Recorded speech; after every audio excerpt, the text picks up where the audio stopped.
Hello gamers, welcome to my games that I have back in Geelong tier list video where I will rank and give my brief thoughts on all the games in my collection. What you're looking at now is the mystery top S tier game. Post in the comments below what you think it is. That ought to get some comments. Oh fuck, don't look, did I just spoil? Anyway, I guess we'll start out. I've got D and F tier, C tier, B tier, A tier, A plus tier, and S tier. Reason being, like, I didn't really buy that many bad games. Like, I did my research. Obviously, I bought Duke Nukem Forever. Nah. Honestly, Duke Nukem Forever is probably... Fuck it. See you in the C tier. This is actually for Did Not Finish. These are all the games that I bought and either played not enough to give my honest opinion or, yeah, just really didn't play. Oblivion I know is great, but I think I was done with Bethesda by the time I got it. Mass Effect I actually swapped for my copy of Bayonetta, which was one of the worst deals I ever did because I played Mass Effect for like 1 hour and didn't get into it. Not saying it's a bad game like Tyson's saying, but no, just kidding. Gears of War. For some reason, I went back and played all the Gears games. That's the third one there. And I really love Gears 1 and 2 replaying that. This was only like 4 years ago. I have no idea why this happened. But Vanquish seems like a sick game. But yeah, I didn't play it enough. Max Payne, obviously a sick game. Didn't play it. Stoked, snowboarding game. Serviceable. Played it for like an hour maybe. So yeah, that's the Did Not Finish tier. Duke, you can be in D tier because everyone knows what your deal is. Alright, let's go through C. Dave Mirra, Freestyle BMX. Pretty revolutionary rotational system for extreme sports games where instead of being locked in the same animation, you could like control both your backflip rotation and your, frontside backside rotation. Instead of just like doing a flare in Matt Hoffman's BMX and doing the same one every time, you could kind of steeze them out and stuff. So very, very good game, but yeah, I didn't really play that much and not the best extreme sports game. Killer Instincts on Super Nintendo. Played that as a lot as a kid with my friend. For some reason, I bought it. Fighting games aren't really my thing. Good game, though. Doom 3. I can see what I was trying to do. Some solid horror jump scares / emerging gameplay going on in Doom 3. I mainly bought it because it had Doom... Yeah, this version had Doom 1 and 2 on it. That's kind of why I bought it. These are the kind of weird PlayStation 1 ports of Tony Hawk's 3 and 4. Good games, not incredible. This is Abbey Road by the Beatles, which is I have a spare copy of, sealed, because I bought the box set for the Beatles after I bought this, and I've been trying to flog this on eBay for like anything, and it just isn't going, so it's got to be in the C tier. Thrasher Skate and Destroy, a lot of people think this is a prefiguring game to EA Skate, so I give it respect. It's not the best game though. Assassin's Creed, Arse Creed, the first one. Incredible graphics, incredible world building, but the game is just not fun and the story is not very good in my opinion. Crackdown, had some incredible moments playing Crackdown with some of my friends. Just really funny, dumb, not the best game ever, but kind of fun in the GTA way. Tony Hawk's Proving Ground, probably the worst Tony Hawk's I own. Not the worst Tony Hawk's out there, but like still a good game, especially for me. Space Invaders PS1. A lot of core memories playing this with my cousins in Moe. My aunt was like just jacked at it for some reason. Actually, yeah, still really fun to play today. I really like the bosses. Like there's this cool Ladybug boss. Yep. Alimar, groundbreaking game. Definitely wouldn't replay it. Like once I got through the story, I was kind of done with it. But yeah, really cool seeing those graphics go to work. Gears 2. That's probably in a B tier. C and B tier, Gears 2. Tony Hawk's Underground 2, just the dumbest Tony Hawk's out there. Still pretty good to play gameplay wise. But yeah, okay, B tier. Gears 2. Amp 3, actually really fun. Like a really fun, stupid kind of snowboarding arcadey game. Amped 1 and 2 were kind of like the EA Skate of snowboarding, really realistic. But yeah, obviously it's not amazing. Bioshock Infinite. Oh yeah, by the way, I kind of skewed these tiers. Like I don't have an F tier, D tier, E tier because I just wanted to get some degree of separation with my games. And Bioshock Infinite's probably, by most standards, a really good game. Coming from Bioshock 1, I just didn't really get fully on board with what it was trying to do. Like, it sort of stripped back the gameplay to just be, you only have 2 guns like Halo. The story was really convoluted, didn't really get much out of it.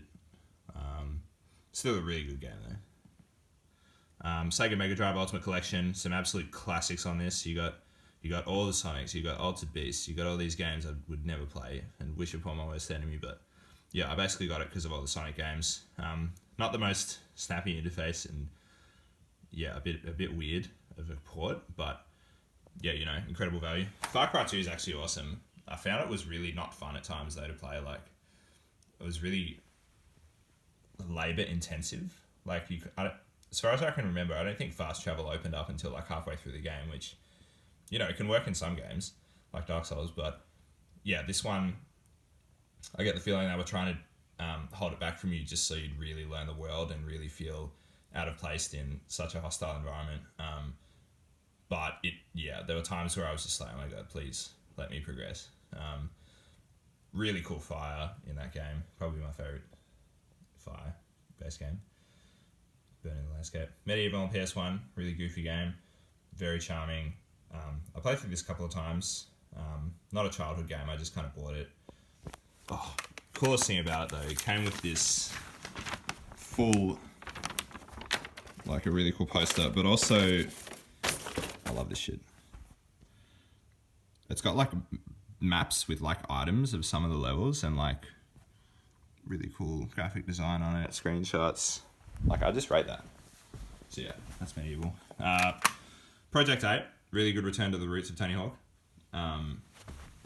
Not the best Tony Hawk. I hated having to play with an analog stick.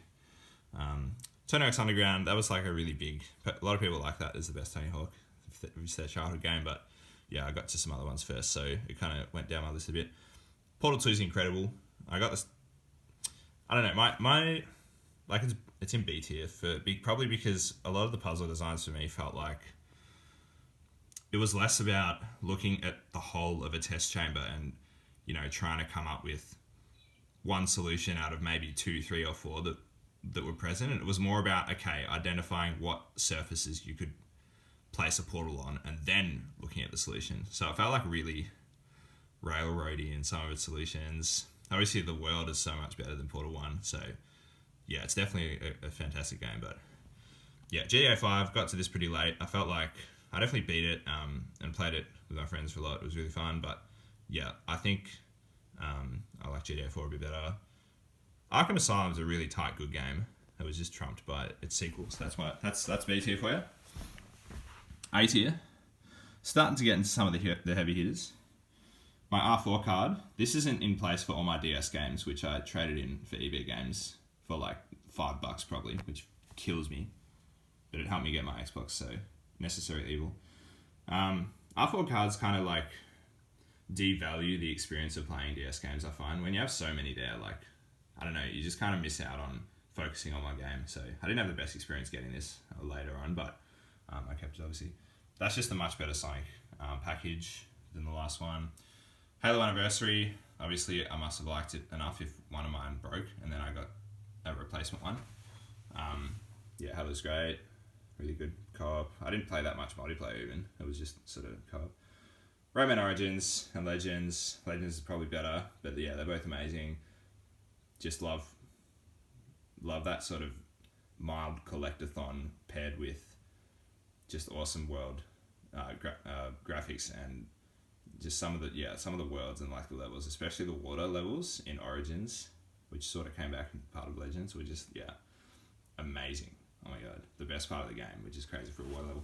Mirror's Edge 1, really like this game, which is kind of not that controversial in opinion. A lot of people look back on it fondly.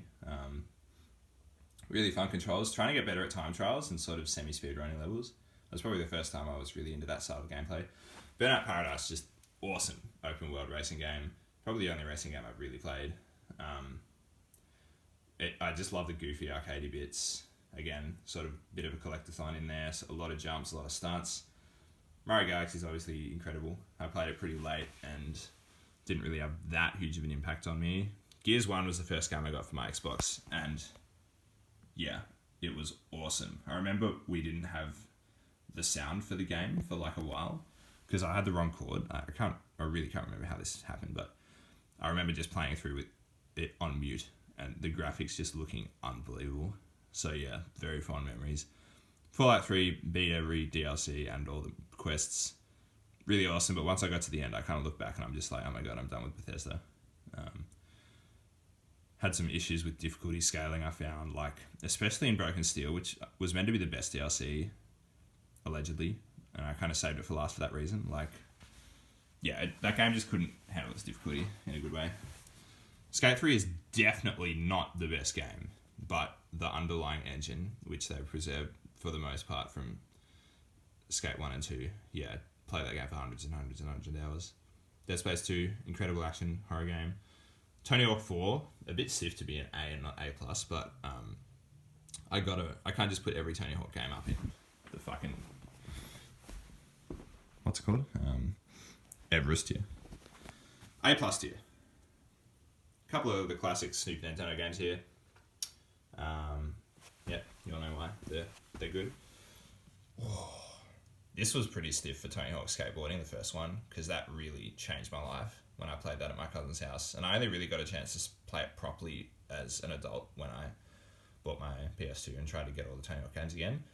Well, not again, just for the first time. So, yeah, it's not the best Tony Hawk, but yeah, amazing. And Matt Hoffman's Pro BMX is actually probably just as good as Tony Hawk Skateboarding. It's the only Tony Hawk game, or it's the only Tony Hawk clone game, or Tony Hawk game period, where I felt incentivized to play through the campaign with all the BMXs because they all had different special tricks and different stats, and so the special tricks you had to rely on quite a bit to get high scores. So I remember one of the BMXs, like, they just had the worst special tricks ever, and it actually meant playing through the campaign was quite difficult. So I enjoyed that. That's kind of a rare experience in these sort of games, to have a very varied play experience depending on what character you are. Usually you just load stats and into them and they all end up feeling the same. But Arkham City, yeah, incredible game. Probably one of the better sequels to ever come out that I know of in gaming. Like, it just improved upon Arkham Asylum in every way. I really enjoyed Arkham Asylum, but yeah, I think that's a better game. Resident Evil 4, yeah, right up there with the best survival horror I've ever played. Bioshock 2, yeah, you know, Bioshock 2 isn't a masterpiece, but it is a Bioshock game, and yeah, you'll see when we get later up the tiers why I enjoy Bioshock. GTA 4, my favourite GTA. I actually bought it, oh my god, just realised I've been standing with the worst posture ever, trying to like hold this camera steady.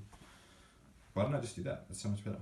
GTA 4, my favourite GTA. I actually bought it early on in my 360 owning days, and then I traded it in because I just couldn't get past this certain mission called Paper Trail where you had to shoot down a helicopter with an RPG. The checkpoint system was just killing me, you know. It was one of those missions where if you failed, you go back to the start where you pick them up in the car and you had to listen to the driving conversation. So yeah, I traded it in. Then I kind of realised, like, oh, what if I just, like, fucking beat the mission? Like, YOLO. Full commit. Because I knew there was so much game left. And I'm so happy I did, because I went back and I beat it on the first try, and the rest is history. Got the DLC, because it was cheaper to buy the complete edition than the DLCs. And yeah, love the DLCs as well. Dead Space 1 is at the top of my A+ tier.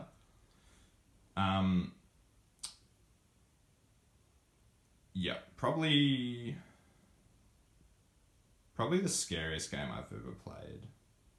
Just something about not fully knowing where they would, you know, you could run past an enemy, but then they'd sort of use the ship's vent system to come back in a spot that makes sense for them, and like, you know, you get flanked all the time, and even though there were scripted jump scares and really creepy atmospheric scenes, a lot of it, the scare factor was just from that sort of emergent sort of monster AI. So yeah, that's A+ tier. Now we'll move up to S tier. At the bottom of my S tier, I've got, this is the last tier, so this is where the money's made. First S tier game, Red Dead 1. Yeah, people know why this game's good. Best graphics on Xbox 360, probably. And yeah, I remember playing Gun on Xbox OG at my cousin's house, and that game I thought was awesome. And then to come and play another Western game that was actually good, unlike Gun. Gun's okay, but yeah, it was mind blowing to play this, and yeah, I probably put like 60 hours into it maybe. The Orange Box, just what a moment in gaming history to combine games like this. I didn't play Team Fortress 2 because I was an offline Xbox gamer, but oh my god, Portal, amazing. Played through it probably like 5+ times at least. Half-Life 2, just yeah, right up there. That's kind of dumb having Simpsons above Orange Box, but I don't know. I'll stand by it.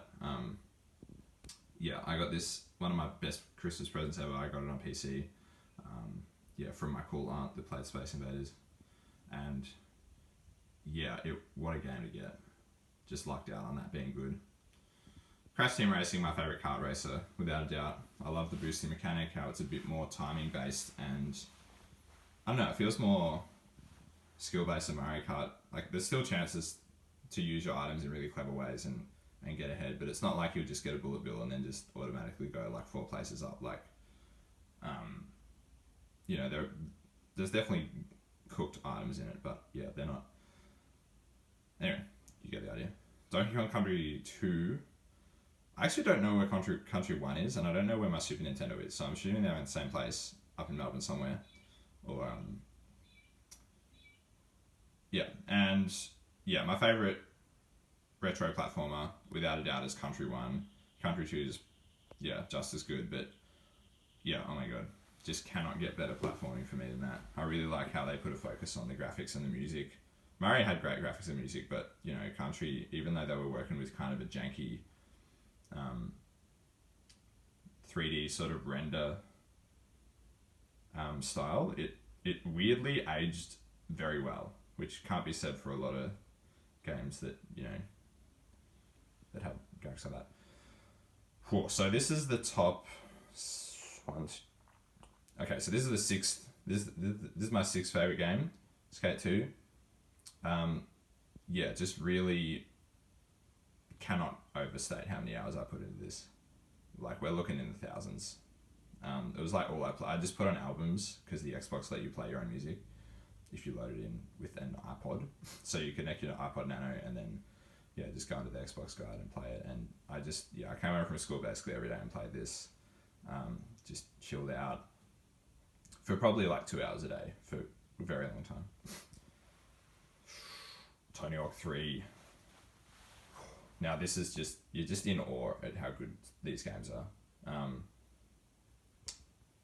Just a life-changing moment to get this on computer.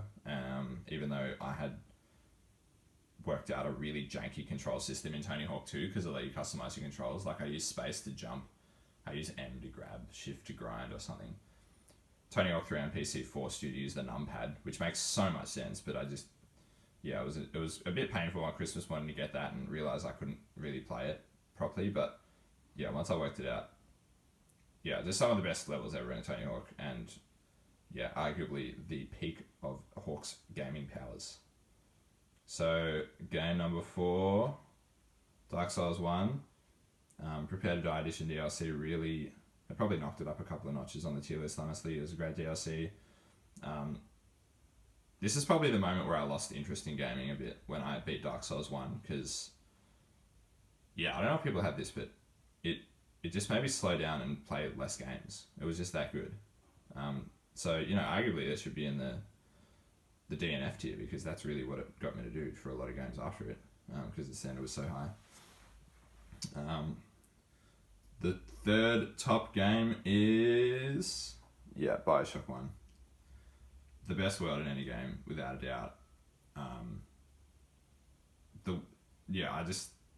The gameplay is great too. The story is really good, but it's just the art design and the music, and oh my god, just on another level. It's like, yeah, some of those levels are just burned in my brain. Played through it, yeah, at least 5 times, like Portal. Except this game's quite long, so yeah, it did drop off in parts of the game, but the peak that it reached in, honestly, like probably 8 of its like 10, 11, 12 levels, which yeah, unbelievable. A bit stiffed. Like on any other day, you know, I probably would put this in my favorite game ever. So that's number 3. Number 2, Tony Hawk 2. In my opinion, the best Tony Hawk. Yeah, getting this in the Nutri-Grain changed my life. And this got me into skateboarding as a kid, which is an interest that has stayed with me more or less over the whole of my life. The music was amazing. Everyone who's played this knows why it's up this high. It is kind of funny to have it above all these other heavy hitters, but like, yeah, not only an incredible game, but an incredible life-changing moment for my inner child that has persisted with me throughout the rest of my life. So, what is the mystery number 1 S tier game? Could be anything. Futurama Season 1, Disc 2 that I burned from the library, amongst the other. No, I'm actually just using this as a placeholder because the game that should go up here, I have no idea where the fuck it is, and it's EA Skate 1. Yeah, EA Skate 1 is, I can't even describe how good it is. Like, getting into the realistic style of skating through that game, after I started playing it for a while and really got familiar with the engine and all the kind of weird semi-intended glitches / style modifications you can make to your skater, the world, just, yeah, I really played this. I played Skate 1 for just so much. It was a bit ridiculous. Alongside 2 and 3, you know, the Skate franchise, I'd be up in the like 5k hours without a doubt. It was like such a habit to play these games, and Skate 1 I think is the best one. Even though Skate 3 introduced the more realistic hardcore difficulty where you popped lower and you were less magnetized to grinds, Skate 1, like, the world's just the best out of the 3, and it felt like they were really committing to the realistic side, whereas Skate 3 went really arcadey, and you sort of had to like find nooks and crannies in the map to play realistic. So yeah, it sort of made up for that lack of hardcore difficulty with just a much better world, and yeah, that I could talk for ages. I guess technically this foosball table is in S tier as well, which is a bit high for it, but you know, it got this for my birthday one year. I think it was from Aldi, and yeah, played it a fair bit. So, oh fuck.